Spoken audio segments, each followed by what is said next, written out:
Now available in paperback and Kindle Unlimited, John Haynes, A Conversation with Death.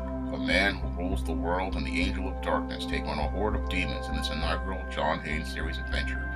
Get John Haynes, A Conversation with Death for 99 cents on Kindle or in paperback today. When Toys R Us went out of business this year, it had a ripple effect on the entire toy industry.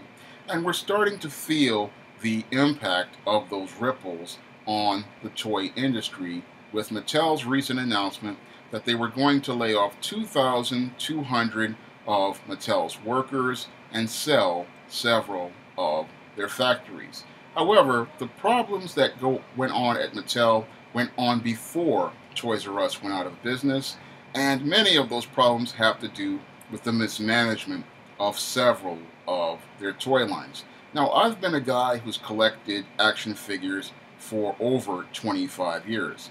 And as I got into collecting action figures, one of the lines I was collecting on the regular was the DC Universe Classics toy line.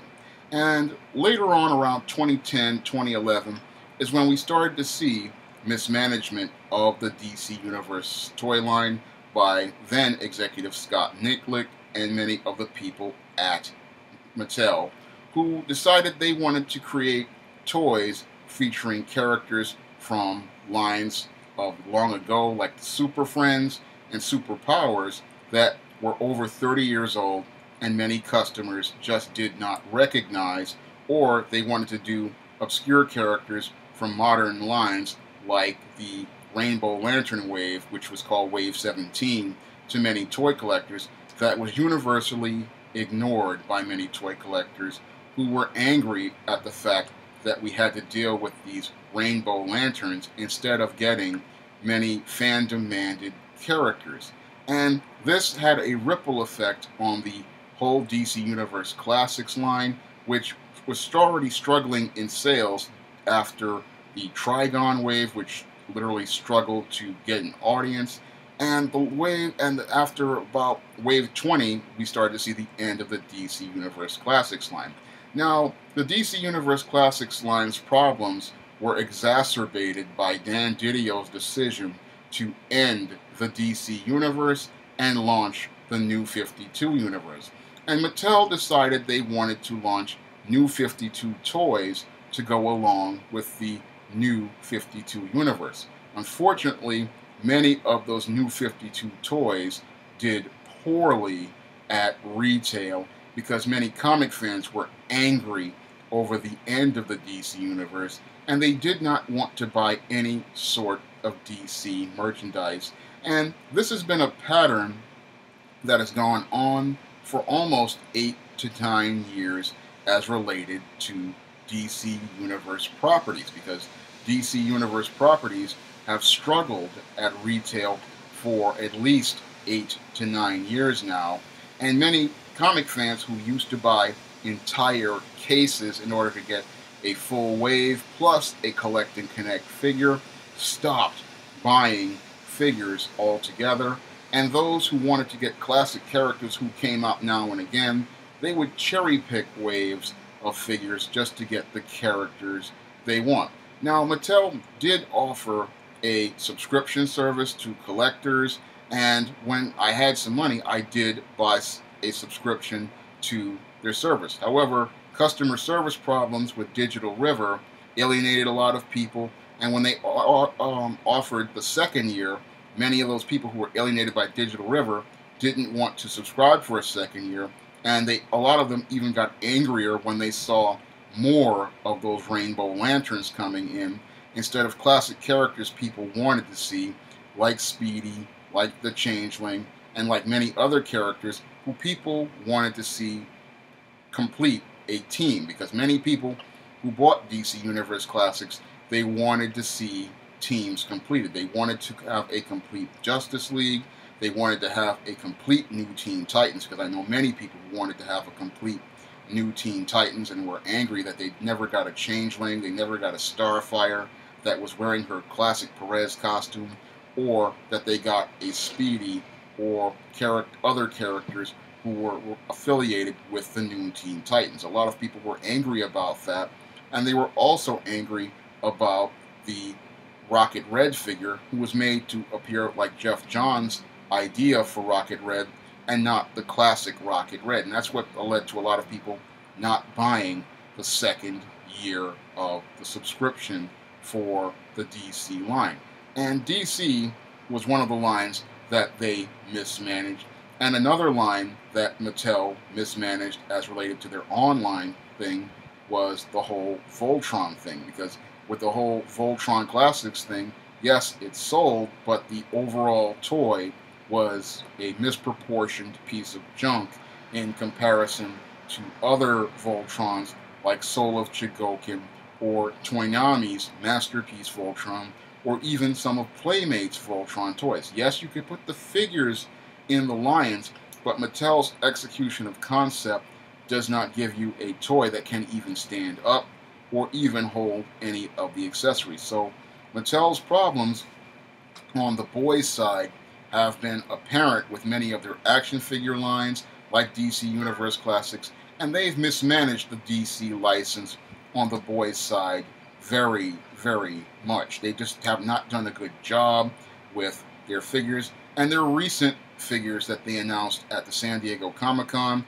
they continue to mismanage this brand, because recently they did a teaser where they announced a 1990s wave which featured a Kyle Rayner Green Lantern, a Jim Balent Catwoman, Batman Beyond, an Impulse, a Kingdom Come Superman, and it looked like they were going to offer an entire classic wave. And from what I saw on many boards for toy collecting, people were getting excited about that wave. They were getting ready to start ordering full cases. There were people making declarations that once they saw this wave, they wanted to go out here and buy a case. However, Mattel decided to change that lineup for the multiverse wave that was planned to be all 90s by removing Impulse and Jim Balent Catwoman, two characters people wanted to buy, and replace them with modern characters from DC Rebirth. And with the announcement that they were going to make DC Rebirth figures, what happened was, instead of people being excited enough to buy those entire cases that they used to buy of Mattel action figures, what happened was people decided to talk about cherry picking. And cherry picking is bad for a toy company as related to action figures. When people cherry pick, what happens is you have characters who become what they call, in the toy collecting world, peg warmers. And a peg warmer is a character that either the kids don't want and collectors don't want. And over the last 8 to 9 years, Mattel's Multiverse line has been filled with peg warmers, which are figures that just don't sell, but they just sit there on the shelf. And this is one of the things that led to problems at places like Toys R Us, because these peg warmers, what they do is they prevent managers from ordering new stock.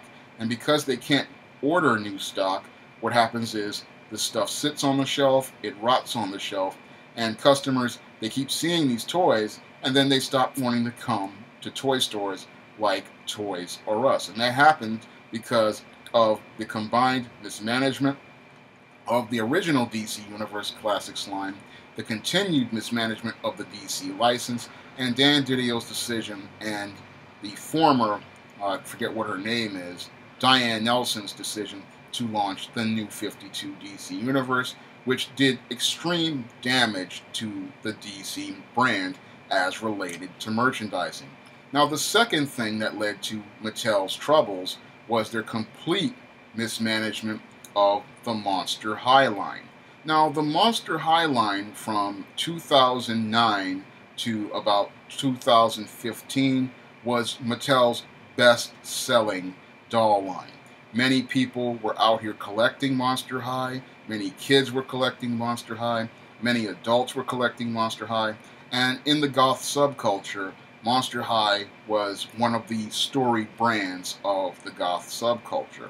And the line was doing fairly well until Mattel Mismanagement did the Freaky Fusion story, which was one of the poorest selling lines in Monster High, and it led to the jump the shark moment of the Monster High line, because before they did the Freaky Fusion line, Monster High was selling like hotcakes, and it was literally becoming Mattel's iconic brand. However, with the Freaky Fusion mismanagement plus the loss of Disney's Princess line to Hasbro, we had Mattel executives freaking out. And when those Mattel executives freaked out, they decided to overcompensate by changing the Monster High line and rebooting it. And this unnecessary reboot, what it did was it alienated a whole host of toy collectors. I've heard many goths say they want nothing to do with Monster High reboot dolls, and I've heard many kids say they wanted nothing to do with Monster High reboot dolls. And Monster High reboot dolls have not sold very well because the concept is poor. The cartoon that is behind the Monster High reboot line is dumbed down to the point of a Sesame Street level, and many of the toys themselves have uninspired designs and uninspired face paint. And all of this alienated many of those collectors who I remember going to the Times Square Toys R Us who were out here looking for Monster High dolls and eagerly anticipating new releases of Monster High dolls. Now, as from what I see, the Monster High doll line could have gone on for another 10 to 15 years on reissues alone, because Hasbro ran Batman figures for over 10 years just on reissues of Batman the Animated Series action figures. And Mattel did the same thing when they got the license for the Batman line and the DC Comics line. They literally made reissues of Batman animated figures, Justice League figures, and they made millions of dollars on just reissues alone. And Mattel's doll division, they mismanaged things because they just didn't understand that people would continue to buy Dracularas, Claudine Wolfs, Ghoulia Yelps, Laguna Blues, the core 4 characters, and Cleo Denial, the core 5 characters of Monster High. And they would continue to buy them because these are the core 5 characters in the cartoon, these are the core 5 characters in the story, and all you have to do is just change the packaging and people would continue to buy them. And even some of the other characters like Toralei and Claude Wolf, and this was money in the bank. Unfortunately, when it came down to Mattel's executives, they were so scared of losing money with the Disney Princess line that they didn't see the high value that the Monster High line had, and in their efforts to overcompensate, what they did was go out here and change their Monster High line with this disastrous reboot. And many toy collectors are just keep telling Mattel, we want classic Monster High back, we want classic Monster High cartoons back, we want classic Monster High concepts back. And classic Monster High is something that sold extremely well. Again, it sold 2-to-1. Barbie outsold Barbie 2-to-1 for several years because Barbie's sales actually declined when Monster High was at the height of its popularity. But Mattel did not see the direction things were going in. I got inspiration from Monster High to create the E-Steam series, which is Monster High All Grown Up, the John Haynes series, which is again part of that whole Monster High All Grown Up concept, and even characters like Spinsterella come from the whole Monster High concept. That's where I got a lot of influence and inspiration from Monster High, and I saw a vision where, again, this line could have gone on for 10 to 15 years on reissues alone, and it could have also gone on if they were a little bit more inspired in their character choices. I mean, if I could come up with characters like E-Steam and Delilah, well, really Delilah, who was actually inspired by Toralei, and Claudius Johnson, who was inspired by Claude Wolf, then Mattel could have easily come up with concepts that would be just as appealing to people. And if I could come up with a concept like Spinsterella based on things I saw in Monster High, they could also come up with concepts that could be just as appealing to people. It's all about vision, and Mattel really didn't have much vision for many of their toy lines. They had gotten comfortable, they started coasting, and they really don't have, again, a grand vision for many of their toy lines, and that's why many of their toy lines continue to struggle today. Now, another toy line that continues to struggle for Mattel, in addition to DC Universe Classics, and which is now DC Multiverse and Monster High, is the DC Superhero Girls line. Now, the DC Superhero Girls line, it does marginally okay, but it does not perform as strongly as it should. And one of the reasons why DC Superhero Girls did not perform strong out of the gate was due to the fact that, again, they changed many of the costumes of these characters. They went to try to do a Monster High meets DC superhero concept, and it just never really took off. And the reason why it didn't take off again is because they dumbed things down like the new Monster High cartoon, and they did not really give us really compelling stories like the original digital Monster High cartoons were, nor did they give us dolls that were really interesting or really gave us something similar to many of the classic costumes that many the heroines wore. And because they didn't look similar to their classic costumes, a lot of collectors, again, stayed away, and a lot of kids stayed away because they're used to their characters looking a certain way, and they didn't have that brand recognition based on the way they presented these characters in the DC Superhero Girls line. Because every time I go to a toy store like Toys R Us or Target, those toys shelf warm like no tomorrow. And another line that Mattel had problems with as related to their toys is their iconic Barbie line. Now, Barbie has been in trouble for several years. Again, at the peak of Monster High's popularity, Barbie sales took a huge dip, and many people just saw the Barbie concept as archaic. And things got worse for Mattel as related to Barbie because, yes, Mattel's sales of Barbie went up because people stopped buying Monster High. However, what happened to Barbie is Barbie went full SJW over the last couple of years, especially the last 2 years, where they've introduced all these new body types. And what has happened is many of the heavier body types and the shorter body types and the so-called diversity bodies, that stuff shelf warms like no tomorrow. Because I've gone to Targets, I've gone to Toys R Us's, and I've gone to numerous stores, and I'll see many of these SJW Barbies with the side of the head shaved, the multicolor hair, or these different ethnicities or these different heavy body types, and these dolls will just be shelf warming like no tomorrow. Now, Mattel thought that they would be able to please many of the social justice warriors by going out here and promoting these diversity Barbies.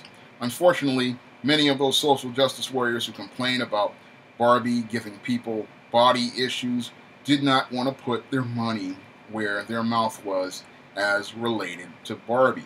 And as a result, stores like Toys R Us wound up sitting on shelves of merchandise that just didn't move. And another line that they had problems with was the WWE license. Now, the WWE license is the most profitable license for Mattel right now. And on the boys' side, the action figures continue to sell like hotcakes. And those action figures they've had no problem moving over the last 9 to 10 years that Mattel has had the license, because collectors have gone out and bought these figures on the regular, and they've reissued many of these wrestlers 4 and 5 times over. So they've made money on the licenses for the wrestling side as the action figure line with no problems. However, they decided to do a Superstars line of dolls for girls, and those toys have shelf warm. Again, this is all part of the identity politics, where they're trying to give girls boys concepts. Unfortunately, it hasn't sold. And when I look at Mattel overall, their problems are related to their mismanagement of their brands, and it's their mismanagement of their brands that led to Toys R Us going partially out of business, because part of it had to do with Bain Capital and their leverage buyout. Another part had to do with toy companies like Mattel and Hasbro, because Mattel, on their side, they mismanaged several licenses that could have been profitable for years, and Hasbro just went crazy with Star Wars. And with Hasbro, it was their decision to make all these toys for these SJW Star Wars lines. That was also part of the reason that led to Toys R Us going out of business, because I also went into Toys R Us many times and I would just see these Star Wars toys just sitting there for Force Awakens, Last Jedi, and you would think that if you see these Force Awakens toys from 2014, 2015 not selling, you would think Hasbro would dial things back. However, Hasbro didn't dial things back. In fact, they continued to increase making toys for characters like your Reys or your Rose Ticos or your Jyn Ersos. And again, I have seen these toys in Toys R Us's, Target's, Walgreens. They're just sitting there because most people who collect figures are primarily men. And when it comes down to men, they usually don't really buy that many female characters unless they're completists. And if there are lead characters, like for the latest Star Wars, like with Rogue One or The Force Awakens, outside of the collectors buying these characters to complete, many casual buyers, especially boys, have no incentive to go out here and buy these characters, because when it comes down to boys, they buy characters who they identify and relate with, and they're not seeing that at the toy store. When it comes down to the toy section, a lot of boys, they're again not seeing figures that look like them, so they have no reason to go out and buy them. They'll go out and buy wrestlers because wrestlers are guys like them, and they'll buy some superheroes that look like them or have struggles like them. But when it comes down to many of these other toys, they have problems with them. And Mattel just didn't understand its customer. It didn't understand its customer bases. And it mismanaged many of its toy lines. I mean, it even mismanaged its own Masters of the Universe Classics line, a line that was selling like hotcakes with toy collectors. And it decided to sell the license to Super 7 instead of trying to deal with the management issues, because there was a big collector base, and in fact that base rallied behind this toy line to go out here and support it. However, what happened was that many of those toy collectors, again, they did that from Masters of the Universe, they went now going over to Super 7, and that's all because Mattel did not have an online retail site to go out and service those customers effectively. Now, when it comes down to Mattel, again, they are 1/3 part of the problem as related to what happened to Toys R Us going out of business. The other third was Hasbro and its just complete mismanagement of the Star Wars line and the complete mismanagement of the new Disney Princess license that they got. And it was also a third related to Bain Capital and Bain Capital's complete mismanagement of Toys R Us, where they were literally, they went out here, bought this toy company on a leverage buyout, and that leverage buyout turned out to be a complete disaster because they were looking for a buyer, but no one is going to buy a company filled with debt. And now we have this ripple effect in the toy industry, which has been soft for several years, because as kids of today are growing up, they're growing up in a world of games, apps, and things related to iPads and smart devices, and they're not really playing with toys because their parents just don't give them toys to play with anymore. I mean, outside of a kid I saw playing with some Black Panther figures, I really don't see that many kids playing with toys anymore. And again, that also has to do with the mismanagement of these toy companies who just don't know how to manage brands. Because I used to see kids playing with Monster High dolls in 2010, 2011. But again, no one wants to buy these toys because of these mismanaged decisions. And when it comes down to many of the doll lines, many people have complained about Mattel just putting poor quality clothes on these dolls and the poor quality construction. And even some of the collectors who play action figures complain about quality control issues as well, because Mattel has cheaped out, and because Mattel cheaped out, this has led to why Mattel has been in decline. But Mattel being forced to lay off these workers and cut 22% of its workforce, a lot of this has to do with mismanagement in Mattel, poor leadership in Mattel, and Mattel taking several customer bases for granted. Again, I saw for myself that there was a lot they could have done with the Monster High line that could have kept that line going on for another 10 years, introduction of different characters, and continuing to reissue existing classic characters. And I also saw the DC Universe line, how it could have gone on for another 10, 15 years if they had not done this New 52 relaunch and they just launched classic characters. There were possibilities for those lines. Unfortunately, Mattel's executives just don't have the vision to go out here and set a course for the company to keep it competitive. And because they didn't keep it competitive, what happened is they flooded the market with a whole bunch of toys no customers or collectors wanted.